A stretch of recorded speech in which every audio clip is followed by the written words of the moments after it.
ఇప్పుడు మనం పెద్ద బ్రేకింగ్ న్యూస్ చూస్తున్నాం. తిరుమల లడ్ల కోసం తయారయ్యే పవిత్ర నెయ్యి పూణే నుండి తిరుమలకు బయలుదేరింది. కానీ అనుకోకుండా మార్గమధ్యలో ప్రమాదం జరిగింది. మన కడప ఆంధ్రప్రదేశ్లోకి ఎంటర్ కాగానే జమ్మలమడుగు ప్రాంతంలో లారీ అనుకోకుండా బోల్తపడింది. 25,000 టన్నుల లారీ ట్యాంకర్తో తిరుమల పుణ్యక్షేత్రం కోసం లడ్ల తయారీ కోసం బయలుదేరింది. కానీ మార్గమధ్యలో లారీ కింద పడడం వల్ల నెయ్యి అంతా పోయింది. జనాలు ఎగబడి బకెట్లతో నెయ్యిని తీసుకుపోవడం మనం చూస్తున్నాం.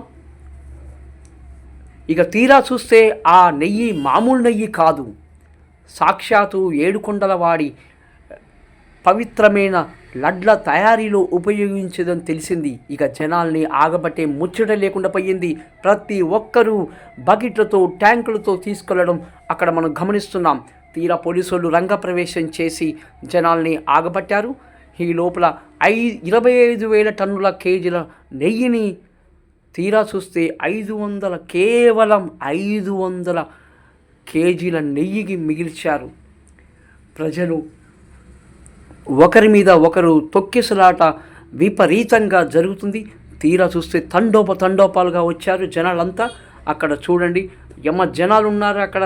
అది నెయ్యి అని, ఇంకా తిరుమల పుణ్యక్షేత్రం అని తెలిస్తే ఇక ఎవరు ఆగుతారు ఆ నెయ్యి కోసం? ఇది అంటే నెయ్యి అంటే ఇది ఒరిజినల్ నెయ్యి, ఇది చాలా పవిత్రమైన నెయ్యి.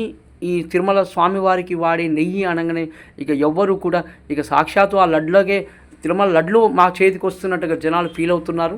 అందువల్ల మొత్తం 25,000 టన్నుల నెయ్యిని కనీసం 500 కేవలం 500 కేజీల నెయ్యిగా మిగిల్చారంటే ఇక మనం ఆశ్చర్యపోవాల్సిన అవసరమే లేదు. కానీ సాక్షాత్తు ఆ ఏడుకొండలవాడి లడ్ల తయారీ కోసం లారీ పూణే నుండి బయలుదేరితే తీరా మన ఆంధ్రప్రదేశ్ దగ్గరికి వచ్చిన తర్వాత ఈ ప్రమాదం జరిగింది. ఓం నమో వెంకటేశాయ.